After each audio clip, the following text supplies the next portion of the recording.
يهده الله فلا مضل له ومن يضلله فلا هادي له ونشهد أن لا إله إلا الله وحده لا شريك له ونشهد أن سيدنا ونبينا وحبيبنا ومولانا محمدًا عبده ورسوله أما بعد فأعوذ بالله من الشيطان الرجيم بسم الله الرحمن الرحيم قال الله تبارك وتعالى في القرآن المجيد لتؤمنوا بالله ورسوله وتعزروه وتوقروه وتسبحوه بكرة وأصيلا صدق الله العظيم وصدق رسوله النبي الكريم الأمين إن الله وملائكته يصلون على النبي يا أيها الذين آمنوا صلوا عليه وسلموا تسليما الصلاة والسلام عليك يا سيدي يا رسول الله وعلى آلك وأصحابك يا سيدي يا حبيب الله الصلاة والسلام عليك يا سيدي يا رسول الله وعلى آلك وأصحابك يا سيدي يا نبي الله الصلاة والسلام عليك يا سيدي يا رسول الله وعلى آلك وأصحابك يا سيدي يا خاتم النبيين بندہ پروردگارم امت احمد نبی دوستدار چار یارم تابع اولاد علی مذہب حنفی دارم ملت حضرت خلیل خاک پائے غوث اعظم زیر سایہ ہر ولی صدیق عکس حسن کمال محمد است فاروق ذل جاہ و جلال محمد است عثمان ضیاء شمع جمال محمد است حیدر بہار باغ خصال محمد است صلی اللہ تعالی علیہ وسلم لوح بھی تو قلم بھی تو تیرا وجود الکتاب عالم آب و خاک میں تیرے ظہور سے فروغ ذرائع کو دیا تو نے طلوع آفتاب شوکت سنجر و سلیم تیرے جلال کی نمود فقر جنید و بایزید تیرا جمال بے نقاب تیری نگاہ ناز سے دونوں مراد پا گئے عقل غیاب و جستجو عشق حضور و اضطراب شوق تیرا اگر نہ ہو میری نماز کا امام میرا قیام بھی حجاب میرا سجود بھی حجاب معزز سامعین محترم سٹیج پر جلوہ گر تحریک لبیک پاکستان کے ذمہ داران ہم سب حضور کے غلام رات کے اس پہر میں صرف یہ بتانے کے لیے حاضر ہوئے ہیں کہ ذرا نم ہو تو یہ مٹی بڑی زرخیز ہے ساکی یہ بتانے کے لیے آئے ہیں کہ حضور کے غلام آج بھی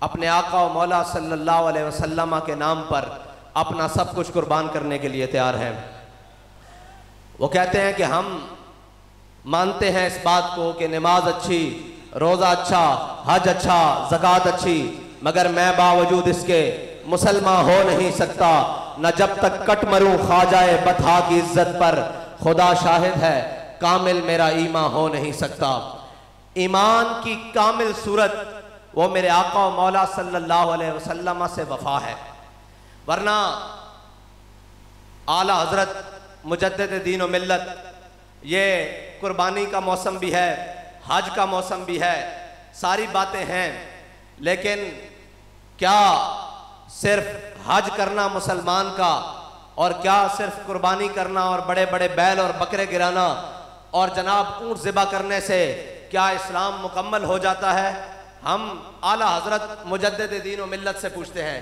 کہ آپ کیا فرماتے ہیں آپ فرماتے ہیں ہوتے کہاں خلیل و بنا کعبہ و بنا ہوتے کہاں خلیل و بنا کعبہ و بنا لولاک والے صاحبی سب تیرے گھر کی ہے مولا علی نے واری تیری نیند پر نماز میرے آقا و مولا صلی اللہ علیہ وسلم کے نام پر نہیں میرے آقا و مولا صلی اللہ علیہ وسلم کی ذات پر نہیں نیند پر مولا علی نے واری تیری نیند پر نماز وہ بھی اثر جو سب سے اعلیٰ خطر کی ہے جس کے بارے میں قرآن کہتا ہے حافظوا علی الصلاۃ والصلاۃ الوسطیٰ وقوموا للہ قانتین قرآن کہتا ہے کہ یہ جو درمیان والی نماز ہے اس کی بہترین حفاظت کرو تو مولا علی نے واری تیری نیند پر نماز اور وہ بھی اثر جو سب سے اعلیٰ خطر کی ہے بلکہ صدیق غار میں جان ان پہ دے چکے ہمارے قائد محترم فرماتے تھے کہ یہ لکھا ہے نا حضرت شاہ ولی اللہ محدث دہلوی نے کہ لوگ کہتے ہیں کہ حضرت جناب سیدنا صدیق اکبر کو غار میں سانپ نے ڈسا. فرمایا سانپ نہیں، حیات کئی سانپوں نے ڈسا. لیکن میرے آقا و مولا صلی اللہ علیہ وسلم جب حضرت سیدنا صدیق اکبر کی ران پر آرام فرما رہے تھے سر رکھ کر، تو حضرت سیدنا صدیق اکبر نے اپنے جسم میں جھرجری بھی نہیں لی اس لیے کہ کہیں میرے آقا و مولا کی نیند میں خلل نہ آ جائے، بلکہ صدیق غار میں جان ان پہ دے چکے. جان تو حفظ جان فروز غرر کی ہے. آگے مجدد فرما رہے ہیں، اور یہ وہ مجدد نہیں جو تھوڑی سختی آنے کے بعد کینیڈا بھاگ جائیں. رضا مدینے سے لوٹے مجدد کی سند لے کر. یہ وہ مجدد ہیں جن کو مدینے سے سند ملی ہے مجدد ہونے کی. تو اعلیٰ حضرت نے آخر فرمایا ثابت ہوا کہ جملہ فرائض فرو ہیں. اگر اس کی کوئی تشریح کرنا چاہتا وہ کہتا اعلیٰ حضرت بات کر رہے تھے اور فرائض کی. اعلیٰ حضرت نے کعبہ کی بھی بات کی، قربانی کی بھی بات کی، نماز کی بھی بات کی، افضل الفرائض جان بچانے کی بھی بات کی.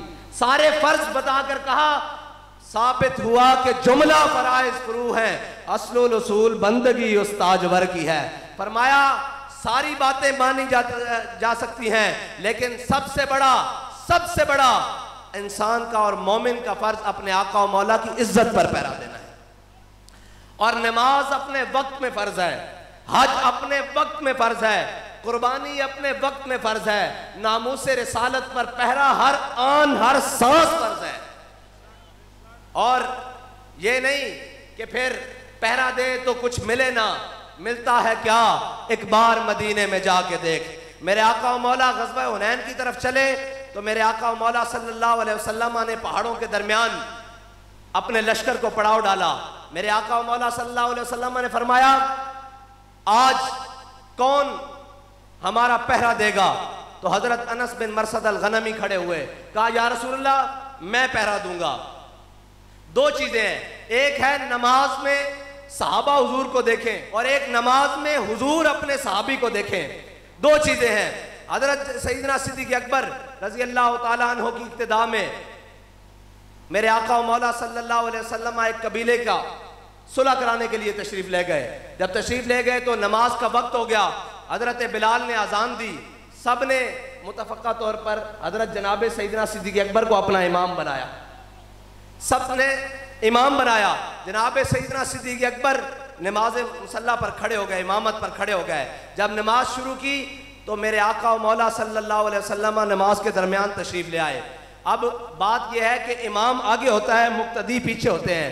آپ کو بھی پتا ہے جب پیچھے سے کوئی آئے، امام صاحب آگے کھڑے ہیں اور حضور پیچھے سے تشریف لائے ہیں، صحابہ کو کیسے پتا لگا کہ حضور تشریف لے آئے ہیں؟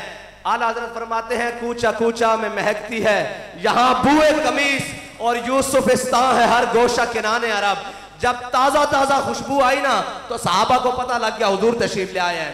صحابہ صفوں میں فاصلہ دیتے ہوئے میرے آقا و مولا صلی اللہ علیہ وسلم حضرت جناب سیدنا صدیق اکبر کے پیچھے آ کے کھڑے ہو گئے. جناب سیدنا صدیق اکبر نماز پڑھا رہے ہیں. صحابہ نے تصفیق کی، ایسے ہے یا ایسے ہے، ایسے ہے یا ایسے، یہ دونوں طرح. صحابہ نے ہاتھوں کے اوپر ہاتھ مارا اور صدیق اکبر رضی اللہ تعالیٰ عنہ کو متوجہ کیا کہ جناب توجہ کریں حضور پیچھے تشریف لے آئے ہیں. جب میرے حضرت جناب سیدنا صدیق اکبر نے دیکھا کہ حضور پیچھے تشریف لے آئے ہیں تو آپ اپنے مصلی سے پیچھے ہٹنے لگے. اور جب مصلی سے پیچھے ہٹے تو حضرت جناب سیدنا صدیق اکبر کو میرے آقا و مولا نے فرمایا صدیق مصلی کے اوپر کھڑے رہو. تو نماز کے دوران ہی حضرت سیدنا صدیق اکبر نے ہاتھ اٹھا لیے، کہا یا اللہ تیرا شکر ہے کہ تیرے حبیب نے مجھے یہ تو کہا کہ میرے مصلی کے اوپر کھڑے رہو. یہ ہے صحابہ نماز میں حضور کو دیکھیں. حضرت جناب سیدنا صدیق اکبر نے اپنے آنکھوں کے کونے سے میرے آقا و مولا کو دیکھا. اب آگے دیکھیے، جو حضور کی عزت و ناموس پر پہرا دینے کے لیے جائے میرے آقا و مولا اسے انعام کیا دیتے ہیں. حضرت انس بن مرثد الغنمی کھڑے ہوئے، کہا یا رسول اللہ آج رات میں پہرا دوں گا. آپ چلے گئے. رات گزری، میرے آقا و مولا صلی اللہ علیہ وسلم نے فجر کی نماز کی امامت کے لیے ہاتھ باندھے. جب نماز میں کھڑے ہوئے تو صحابہ، اب دیکھیں صحابہ کدھر دیکھ رہے ہیں نماز میں، علماء بیٹھے ہیں نماز میں سجدے کی جگہ دیکھنا ہے، لیکن صحابہ کہہ رہے ہیں ہم نے دیکھا حضور کو، حضور نماز کے دوران جھاڑیوں کو دیکھ رہے ہیں. اور میرے آقا و مولا صلی اللہ علیہ وسلم نماز کے دوران جھاڑیوں کے اندر دیکھ رہے ہیں، نماز ختم ہوئی اتنی دیر میں حضرت انس بن مرثد الغنمی اپنے گھوڑے پر سوار تشریف لے آئے۔ میرے آقا و مولا صلی اللہ علیہ وسلم نے پوچھا، اے انس رات سوئے رہے یا پہرہ داری کی؟ انہوں نے کہا یا رسول اللہ میں قضائے حاجت کے لیے گھوڑے سے اترا، ورنہ ساری رات گھوڑے پر پہرہ دیا۔ میرے آقا و مولا صلی اللہ علیہ وسلم نے فرمایا، انس بن مرثد الغنمی نے آج رات ہمارا پہرہ دے کر اپنے اوپر جنت واجب کر لی ہے۔ یہ ہے حضور کی عزت پر پہرے دینے کی بات۔ اور یہ جو بات ہے نا کہ حضور کے ساتھ وفا، اس کا ہی مول ہے، ورنہ قیامت تک کے لیے جس نظام کی باتیں آج لوگ کرتے رہے، سب نے آ کر کہا کہ ہم غریبوں کو یہ دیں گے، غریبوں کو وہ دیں گے، غریبوں کو ایسا کر دیں گے، سارے باتیں کرنے کے لیے آئے، اوپر سے لے کے نیچے تک 70 سال ہو گئے، اس سے بھی پہلے، اس سے بھی پہلے، اس سے بھی پہلے پوری دنیا آئی، سب نے غریبوں کی بات کی، کوئی کیمونسٹ آئے، کوئی سوشلسٹ آئے، اور جناب کوئی کسی نام پر آئے، کوئی اقتصادیات کی نام پر آئے، کوئی جمہوریت کی نام پر آئے، کوئی صدارتی نظام کے نام پر آئے، سب نے غریبوں کی بات کی، لیکن غریبوں کو کوئی حق نہیں دے سکتا۔ ہم علامہ اقبال سے پوچھتے ہیں، علامہ اقبال کون سا وہ نظام ہے جو غریبوں کو حق دے سکتا ہے؟ کہتا ہے، علامہ اقبال نے کہا، کہتا ہے کہ یک نخچیر صد نخچیر گیر، اقبال کہتا ہے کہ تا امین حق بحق داراں سپرد، کہتا ہے دنیا میں میرے آقا و مولا صلی اللہ علیہ وسلم کی آمد سے پہلے کاہن و پاپا و سلطان و امیر، اقبال کہتا ہے سارے اپنے اپنے لبادے اوڑھ کر، اپنی اپنی جناب قبائیں اوڑھ کر، اپنے اپنے معبدوں میں بیٹھ کر، اپنے اپنے محلات میں بیٹھ کر، کاہن و پاپا و سلطان و امیر، یک نخچیر صد نخچیر گیر، اقبال کہتا ہے ایک انسان تھا شکار اور ہزاروں اس کے شکاری تھے، کوئی اس کو غربت کے نام پر، کوئی اس کو شہنشاہی کے نام پر، کوئی اس کو سرداری کے نظام پر، کوئی اس کو وڈیرے نظام پر، کسی نہ کسی نظام پر انسان کا شکار ہو رہا تھا۔ پھر ہوا کیا؟ تا امین حق بحق داراں سپرد، کہتا ہے اتنے میں میرے آقا و مولا صلی اللہ علیہ وسلم دنیا میں تشریف لے آئے، اور ہوا کیا؟ بندگان را مسند خاکاں سپرد، کہتا ہے میرے آقا و مولا صلی اللہ علیہ وسلم نے آ کر کیا کیا کہ غلاموں کو کعبے کی چھت کے اوپر چڑھا دیا۔ اور کیسے چڑھایا؟ یہ لوگ بات کرتے ہیں اسلام کیا دیتا ہے؟ اسلام سب سے پہلے غریبوں کو اس کے حق دیتا ہے، اسلام سب سے پہلے غیرت دیتا ہے۔ اور یہ جو کہتے ہیں کہ جی اسلام روٹی کیسے پوری کرے گا، اسلام ویسے یہ باتیں کیسی پورے کرے گا، ہاں اسلام امتحان ضرور لیتا ہے، اسلام پلپلے قبول نہیں کرتا۔ اگر اسلام پلپلے قبول کرتا تو وہ جو پلپلے آئے تھے، وہ جو جناب عبداللہ بن ابی کی صورت میں پلپلے آئے تھے، وہ مقام شوط 1.5 میل ہے مدینہ پاک سے، مقام شوط سے واپس آ گئے تھے۔ اسلام بندے کھڑکا کے اور بابا جی کی زبان میں اسلام جنے رکھدا، اسلام وہ پلپلے اور کمزور لوگوں نہیں رکھتا، جڑے دین واسطے جان بھی دین، مال بھی دین، اور ہر صف وچ اگے کھڑے ہو کر آکھن کے ستم کرے درا ہنر آزمائے تو تیر آزما ہم جگر آزمائے۔ یہ لوگ سمجھتے ہیں کہ ہم آرام والا دین، سکون والا اور بڑے مزے والا اور فلیکسیبل قسم کا دین، جدھر ہم مڑیں دین بھی ہمارے پیچھے مڑے۔ دین وہ نہیں ہے جو ہمارے پیچھے چلے، دین وہ ہے جس کے پیچھے ابو بکر و عمر عثمان و علی چلے ہیں۔ اور بدلے گا زمانہ لاکھ مگر قرآن نہیں بدلا جائے گا، ہے قول محمد قول خدا، فرمان نہیں بدلا جائے گا۔ دین کے اصول قیامت تک نہیں بدل سکتے، وہ دین کے اصول سیاست کے لیے ہوں، وہ دین کے اصول عبادت کے لیے ہوں، وہ دین کے اصول معاشرت کے لیے ہوں، وہ دین کے اصول تہذیب کے لیے ہوں، وہ دین کے اصول تمدن کے لیے ہوں، وہ دین کے اصول معاشیات کے لیے ہوں۔ دین کے اصول نہیں بدل سکتے۔ اگر دین کے اصول کوئی بدلنے آئے گا تو دین اس کو لٹا کے رکھ دے گا۔ اگر تم نے دین کا اصول اتنے سال بدل کے رکھا تو دین نے تمہارے ساتھ کیا کیا؟ اسلام نے تمہیں IMF کا بھکاری بنا دیا۔ آج پھر تم سود کے خلاف تم سپریم کورٹ میں اسلامی شرعی عدالت، وفاقی شرعی عدالت کا فیصلہ چیلنج کرنے کے لیے جا رہے ہو، تو یہ یاد رکھنا اگر تم اللہ اور اس کے رسول کے حکم کے خلاف گئے تو پھر یاد رکھنا اس ملک کو دیوالیہ ہونے سے کوئی نہیں بچا سکتا۔ آج بھی تمہارے پاس وقت ہے، آج بھی اس ریاست کے سربراہان کے پاس وقت ہے کہ وہ ساری چیزوں سے دامن چھڑا کر حضور کے دین کے اوپر اس ملک کو، جس ملک کو حاصل کیا گیا تھا، پاکستان کا مطلب کیا، لا الہ الا اللہ کے نعرے کے اوپر آج بھی ان کے پاس وقت ہے کہ وہ اس ملک کو موڑ کر حضور کے دامن کی طرف، حضور کے نظام کی طرف موڑ دیں، ورنہ IMF اور جناب عالمی بینک اور جناب رشیا اور سعودیہ اور جو بھی ممالک ہیں، تمہیں مزید اس قوم کو اور گروی رکھنا پڑے گا، اور اس قوم کی ہر چیز بک جائے گی اگر تم نے اللہ اور اس کے رسول کے نظام کے خلاف کوئی عدالتیں نہیں ہیں یہ، اگر عدالتیں ہوتی تو سود کے خلاف فیصلے کو 20 سال لگتے، اور جس کو وفاقی شرعی عدالت کہہ رہے ہو تم، تو شریعت اس کو کہتے ہیں، شریعت کا تو میں نے کہا بدلے گا زمانہ لاکھ مگر قرآن نہیں بدلا جائے گا۔ سپریم کورٹ کون ہوتی ہے شریعت کے فیصلے کو بدلنے والی؟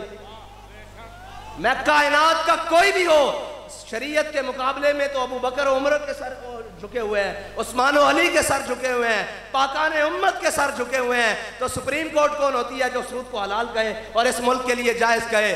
انشاءاللہ اب وہ وقت دور نہیں جب حضور کے غلام اس پورے پلید نظام سے نکال کر حضور کے دین کو غالب کریں گے۔ اور ہم یہاں بسنے والے طاقتوروں کو کہتے ہیں اس دین کے ساتھ نہ ٹکراؤ، اس دین کے ساتھ ٹکرانے کے لیے ابو جہل بھی آیا تھا، اس دین کے ساتھ ٹکرانے کے لیے عتبہ اور شیبہ بھی آئے، اس دین کے ساتھ ٹکرانے کے لیے وہ مشرف بھی آیا، اس دین کے ساتھ ٹکرانے کے لیے وہ نواز بھی آیا جو آج اس ملک میں نہیں بھاگ کر باہر بیٹھا ہوا ہے، اس دین کے ساتھ بڑے بڑے جناب مذاق کرنے والے اور ضیاء الحق جیسے بڑے بڑے جناب دین کے ساتھ آئے، وہ باقی نہ رہے۔ اللہ کا دین آج بھی باقی ہے اور اللہ کا دین قیامت تک باقی رہے گا، کیونکہ جناب ان الدین عند اللہ الاسلام، اللہ کے ہاں دین ہے ہی اسلام، اس لیے اس کی بنیادوں کے ساتھ نہ چھیڑو، اگر اس کی بنیادوں کے ساتھ چھیڑو گے تو ذلت تمہارا مقدر بن جائے گی، وہ معاشی طور پر ہو، وہ غیرت کی طور پر ہو، وہ ہر طرح سے تمہارا مقدر بنے گی۔ اگر آج بھی اپنے آپ کو بچانا ہے تو علامہ اقبال سے پوچھ لیتے ہیں، اقبال اس امت کی اس قوم کی بچت کس میں ہے؟ اقبال کہتا ہے زاں کے ملت را حیات از عشق اوست اور برگو ساز کائنات از عشق اوست۔ اقبال کہتا ہے کہ اگر امت مسلمہ اور یہ قوم دوبارہ عزت چاہتی ہے تو اپنے آقا و مولا کے دامن سے وابستہ ہو جائے، اور کیسے وابستہ ہو؟ غیروں سے دامن چھڑا کر ہو، امریکہ اور نیٹو سے دامن چھڑا کر ہو، یہ نہ ہو کہ سٹیجوں پر بات اور ہو اور جناب ٹی ویوں پر بات اور ہو، قوم کو دکھانے کے لیے بات اور ہو، اور رات کے اندھیرے میں ایمبیسیوں کے چکر لگے اور کہا جائے یہ تو ہمارا ایک دکھانے کے لیے بیانیہ ہے، ورنہ ہم امریکہ کے خلاف نہیں ہیں۔ بیانیے وہ نہیں ہوتے کہ جو جناب طاقت دیکھ کر اور جناب قوت دیکھ کر بیانیے بدل جائیں، بلکہ میرے آقا و مولا نے بتایا بیانیے کیا ہوتے ہیں۔ جب حنین کے موقع پر پاسا پلٹا تو میرے آقا و مولا سفید خچر پر آگے تشریف لائے، اور اب میرے آقا و مولا نے فرمایا انا النبی لا کذب انا ابن عبد المطلب، فرمایا جو جانتا ہے وہ تو جان لے، جو نہیں جانتا میں ہوں نبی، میں آخری نبی ہوں اور میں عبد المطلب کا بیٹا ہوں۔ یہ بیانیے وہ نہیں ہیں جو ذرا طاقت دیکھ کر اور ذرا جناب پریشر دیکھ کر بیانیے بدل لائیں، بلکہ بیانیے تو وہ ہوتے ہیں کہ لبے بام بھی پکارا، سرے دار بھی صدا دی، میں کہاں کہاں پہنچا تیری دید کی لگن میں۔ بیانیہ وہ ہوتا ہے جب پوری امت، پورا کفر کٹھا ہو جائے، ان کے اپنے اور بیگانے بھی کٹھے ہو جائیں، ان کے جناب گماشتے اور میڈیا اور جناب سارا کچھ کٹھا ہو جائے، اور وہ کہے کہ نہیں جی اسلام امن سے پھیلا ہے، تو ایک بابا جی ویل چیئر پر آگے کہتے ہیں، وہ کہتے ہیں اسلام امن سے ضرور پھیلا ہے لیکن اسلام غیرت کا درس بھی دیتا ہے، اسلام میرے آقا و مولا صلی اللہ علیہ وسلم کی تلوار اٹھانے کا درس بھی دیتا ہے، اسلام بدر میں جانے کا درس بھی دیتا ہے، اسلام احد میں جانے کا درس بھی دیتا ہے، اسلام خندق میں جانے کا درس بھی دیتا ہے، مریسی، مستلق، تبوک، جرموک، قادسیہ میں جانے کا بھی درس دیتا ہے، اسلام گھر میں بیٹھنے کے تسبیح پڑھنے کا حکم بھی دیتا ہے، اور جب موقع آ جائے تو پھر تلوار اٹھا کر میدان میں جانے کا حکم بھی دیتا ہے۔ ومن سب نبیًا ومن سب نبیًا ومن سب نبیًا ومن سب نبیًا من سب نبیًا۔ اور اسلام کے امن کا درس دینے کا وقت اور اسلام کے میدان میں آنے کا وقت یہ بھی بابا جی بتا کر گئے ہیں کہ اسلام امن کا درس اس وقت دیتا ہے جب بلال کعبے کی چھت کے اوپر ہو، جب فتح مکہ ہو رہا ہو، پھر کہا جاتا ہے من دخل دار ابی سفیان فہو آمنا، من دخل دار حکیم ابن عظام فہو آمنا۔ فتح مکہ کے دن سارے اعدائے دی نصرت مصطفیٰ دیکھتے رہ گئے، وہ دن ہے جب کہا جاتا ہے اذا جاء نصر اللہ والفتح، جب کہا جاتا ہے انا فتحنا لک فتحا مبینا۔ لیکن اس موقع کے اوپر بھی غلاموں کا یہ کام نہیں جو حضور کے امتی ہوں ان کا یہ کام نہیں کہ وہ دشمنوں کو دیکھ کر ڈھیلی بات کریں، بلکہ یہ کہیں الیوم یوم الملحمہ الیوم تستحل الکعبہ۔ جب دیکھیں وہ منظر، وہ آج عمرہ قضا پر میرے آقا و مولا کو روکنے والے، وہ میرے آقا و مولا کو مدینہ مکے کی گلیوں میں ستانے والے، وہ اجریاں پھینکنے والے، وہ بلال کو کعبے کی گلیوں میں مارنے والے، وہ حضرت سمیہ کے ٹکڑے کرنے والے، وہ حضرت خباب بن ارت کے جسم میں سوراخ کرنے والے، وہ حضرت جناب سمیہ کے ٹکڑے کرنے والے، وہ جناب بلال کو مارنے والے آج سامنے کھڑے ہوں تو پھر یہ نہیں کہ ڈھیلی بات، قال یوم یوم الملحمہ الیوم تستحل الکعبہ، آج جنگ کا دن ہے، آج تو کعبے میں بھی بندے کاٹ کے رکھ دیے جائیں گے۔ میں ایک بات کرتا ہوں کہ صحابی نے نیت کی، میرے آقا و مولا نے آپ معافی کا اعلان کر دیا، لیکن ان کے جذبے صادق کی قسم دیکھیں، ان کا جذبہ اٹھانا دیکھیں۔ جب ابن قتل کی باری آئی صحابی نے منہ سے نکالا تھا کعبے میں بندے مار کے رکھ دیں گے، جب ابن قتل کی باری آئی میرے آقا و مولا نے سب کو معافی دے دی۔ اب گستاخ رسول کی باری آئی، صحابہ نے عرض کی یا رسول اللہ یہ کعبے کی دیوار ہے، یہ کعبے کا غلاف ہے، اس کے درمیان رسیاں لٹک رہی ہیں، ابن قتل آپ کا گستاخ وہاں رسیوں کے اندر لٹک گیا ہے، اور رسیوں کے اندر لٹک کے اس نے کعبے کی دیوار اور غلاف کا پناہ لے لی ہے، تو یا رسول اللہ کیا کریں؟ فرمایا اقتلوہ، اس کو وہیں پر قتل کر دو۔ یہ حضرت سعد بن عبادہ کا وہ جذبہ صادق، کہا تھا نا کہ کعبے میں بھی بندے بڑھ کے رکھ دیں گے، اللہ نے اس طرح پورا کرایا۔ اور میرے آقا و مولا صلی اللہ علیہ وسلم کو جب اہل مکہ نے ایک دفعہ ستایا تو میرے آقا نے فرمایا یہ جب تم میرے ہاتھ آؤ گے تو میں تمہارا کچومر نکال دوں گا، الفاظ یہ ہے تمہارا کچومر نکال دوں گا، برکس نکل جائے گا تمہارا۔ جب فتح مکہ والے دن میرے آقا و مولا صلی اللہ علیہ وسلم کعبہ میں داخل ہو رہے اور جناب مکہ کے شہر میں داخل ہو رہے تو میرے آقا نے جب آپ معافی کا اعلان کیا تو نیچے ایک دروازے کی طرف مکہ کے حضرت خالد بن ولید کی تلواروں کی چمکنے کی آواز آئی، ٹکرانے کی۔ میرے آقا و مولا نے اپنے ایک غلام صحابی کو بھیجا، کہا جا کر خالد کو کہو کہ تلوار روک لے، ہاتھ ہلکا کر لے، روک لے تلوار۔ جب وہ صحابی حضرت خالد بن ولید کے پاس پہنچے اور انہوں نے کہا حضور فرما رہے ہیں تلوار تیز کر دو، آپ نے اور ان کو کاٹا اور ان کو کاٹا، کاٹتے کاٹتے مکہ میں داخل ہو گئے۔ جب حضور کا سامنا ہوا تو میرے آقا و مولا نے فرمایا میں نے خالد تمہیں پیغام بھیجا تھا کہ تلوار روک لو، ہاتھ ہلکا کر دو، تم نے یہ کیا کیا؟ انہوں نے کہا یا رسول اللہ آپ کا پیغام تو مجھے ملا کہ تیز کر دو۔ وہ صحابی کو بلایا، حضور نے فرمایا میں نے تمہیں کہا تھا خالد کو جا کر کہو ہاتھ ہلکا کرے۔ انہوں نے کہا یا رسول اللہ میں جا رہا تھا، رستے میں ایک آدمی ملا جس کا سر آسمان تک ٹکرا رہا تھا، وہ فرشتہ تھا، اس نے کہا کہ میں تجھے یہیں دبوچ لوں گا، جا کر خالد کو کہا تلوار تیز کر دے۔ میں نے خالد کو کہا تلوار تیز کر دے، میرے آقا و مولا نے ایسے آسمان کی طرف چہرہ اقدس اٹھایا، کہا میں نے ایک موقع پر کہا تھا اگر کعبے والے میرے ہاتھ میں آئے، مکہ والے میرے ہاتھ میں آئے تو میں ان کا بھرکس نکال لوں، اللہ نے وہ بات آج میری پوری کی ہے، اور تیرے منہ سے جو بات نکلی وہ ہو کے رہی، وہ زبان جس کو سب کن کی کنجی کہیں اس کی نافذ حکومت پہ لاکھوں سلام۔ یاد رکھنا اسلام اس وقت امن کا درس دیتا ہے جب بلال کعبے کی چھت پر ہو، اور جب بلال کو کعبے کی گلیوں میں مارا جا رہا ہو تو پھر اسلام امن کا درس نہیں دیتا۔ پھر میرے آقا و مولا صلی اللہ علیہ وسلم اپنے 313 صحابہ کو لے کر میدان بدر میں جاتے ہیں، پھر احد میں جاتے ہیں، پھر خندق میں جاتے ہیں، اور یہ شہادت گاہ الفت میں قدم رکھنا ہے۔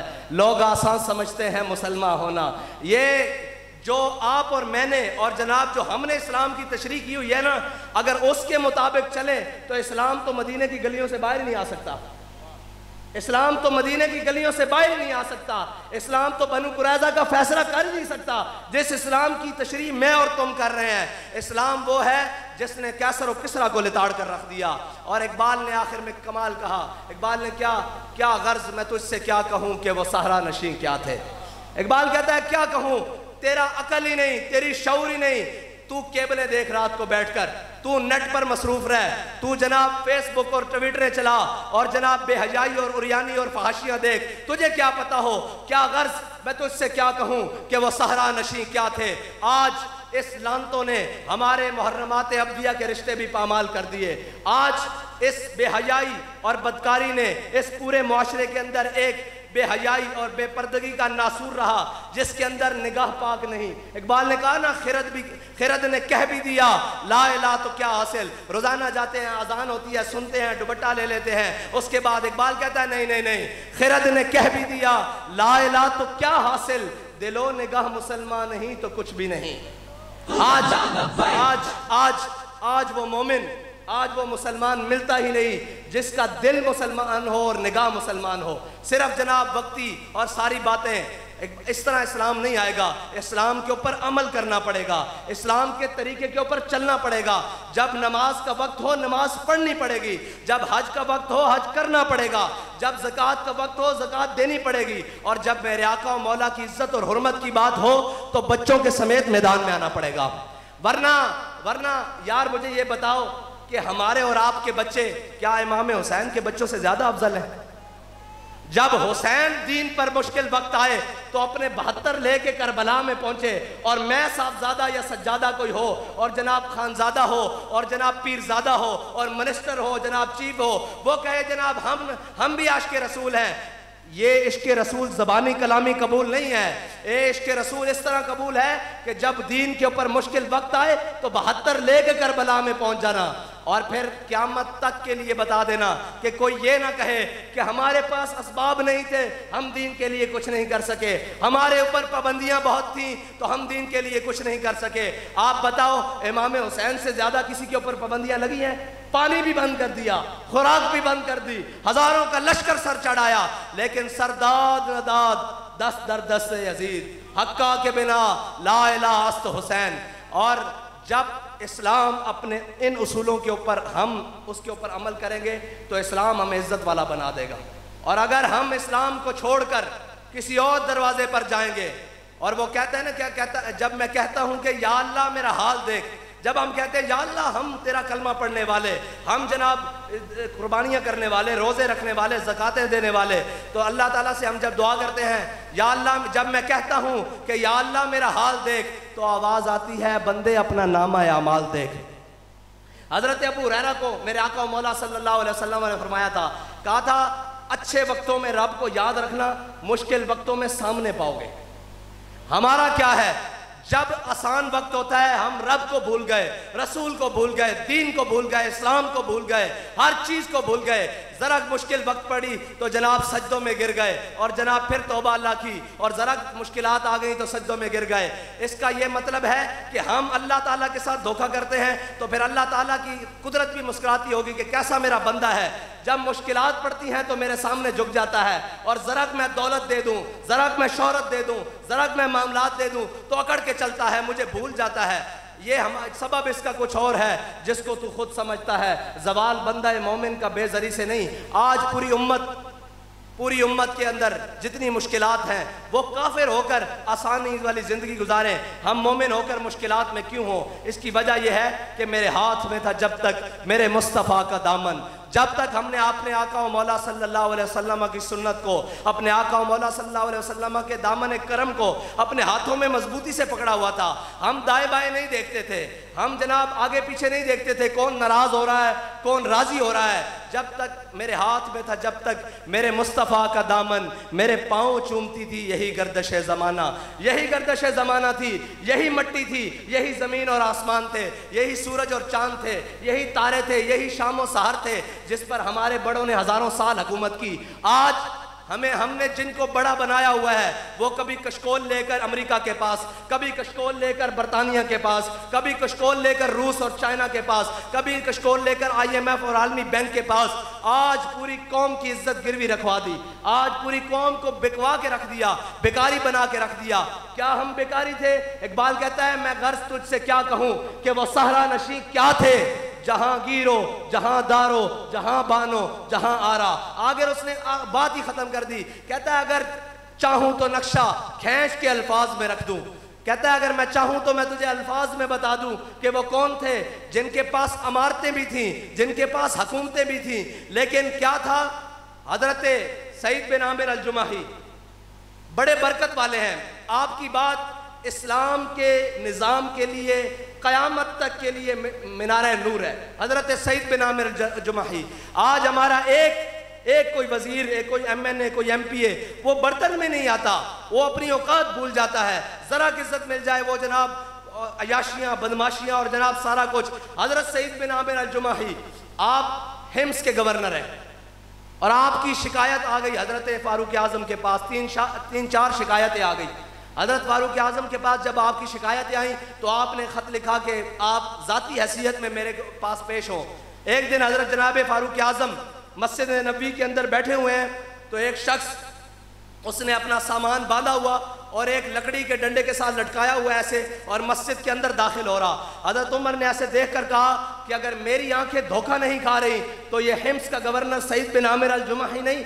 تو لوگوں نے کہا جی یہ حمص کا گورنر سعید بن عامر الجمحی ہے. آپ نے بلایا, انہوں نے نماز پڑھی, بلایا, آپ نے فرمایا سواری کہاں ہے؟ انہوں نے کہا حضور وہ تو قوم کا امانت تھی, وہ تو بیت المال میں جمع کرا کے آیا ہوں. آپ نے فرمایا حمص سے یہاں کیسے پہنچے؟ انہوں نے کہا حضور پیدل پہنچا ہوں. آپ نے فرمایا تم نے سواری کیوں استعمال نہیں کی؟ انہوں نے کہا حضور آپ نے مجھے ذاتی حیثیت میں طلب کیا ہے, حکومتی حیثیت کا ترجمان بن کر نہیں آیا, میں ذاتی حیثیت میں آیا ہوں, اس لیے سواری بیت المال میں جمع کرا کے آیا ہوں. حضرت سعید بن عامر الجمحی نے بیٹھے انہوں نے کہا جی آپ کے خلاف کچھ شکایتیں ہیں. انہوں نے کہا جی بتائیں کیا شکایتیں ہیں؟ انہوں نے کہا جی ایک شکایت تو یہ ہے کہ آپ صبح گھر سے دیر سے نکلتے ہیں. انہوں نے کہا جی اچھا.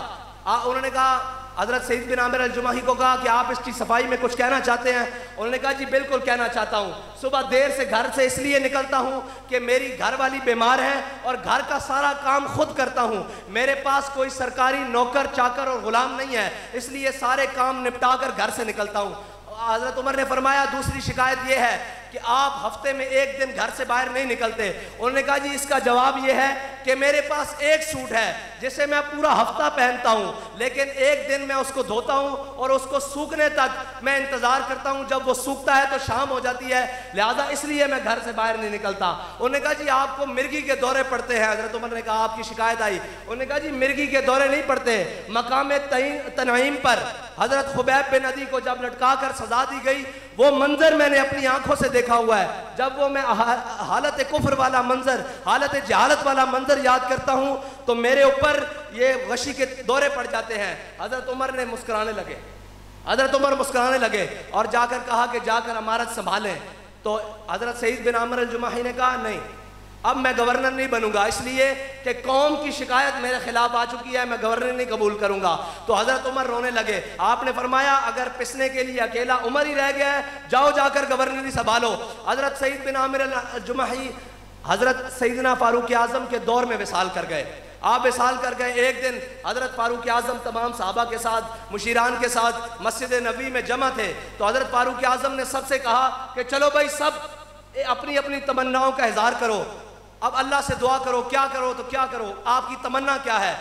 حضرت فاروق اعظم رضی اللہ تعالیٰ عنہ نے جب سب سے کہا, کسی نے کہا یا اللہ مجھے اتنا مال دے میں تیری راہ میں خرچ کروں, کسی نے کہا یا اللہ مجھے اتنی صحت اور عمر دے میں تیری راہ میں عبادت کروں, کسی نے کہا یا اللہ مجھے جناب اتنا طاقت اور قوت دے کہ میں تیری راہ میں جہاد کروں. تو حضرت فاروق اعظم سے سارے کہنے لگے کہ آپ بھی تو کوئی دعا کریں, آپ کی دعا کیا ہے؟ میرے آقا و مولا صلی اللہ علیہ وسلم کی چاہت اور آرزو جناب عمر ہے, اور جناب عمر کی چاہت کیا ہے؟ حضرت جناب فاروق اعظم سے کہا کہ آپ بھی تو اپنی چاہت بیان کریں, آپ بھی تو کوئی دعا کریں. تو حضرت فاروق اعظم نے ہاتھ اٹھا کر کہا یا اللہ سعید بن عامر الجمحی جیسا ایک گورنر اور دے دے. یہ ہے اسلام کے وہ زرعی باب جن کو چھوڑ کر آج امت مسلمہ در بدر ٹھوکریں کھا رہی ہے. آج وہ سوچ ہی مار دی گئی ہے. اقبال کہتا ہے اگر چاہوں تو نقشہ کھینچ کے الفاظ میں رکھ دوں, مگر تیرے تخیل سے فضوتر ہے وہ نظارہ. تیرے نظاروں میں فلمیں گھومتی ہیں, تیرے نظاروں میں ناچ اور گانا گھومتا ہے. تو نے کبھی سوچا ہی نہیں کہ تیرے بڑے کون تھے اور تیرے بڑوں نے کیا قربانیاں دی, تیرے بڑوں نے کیسے تجھ تک دین پہنچایا.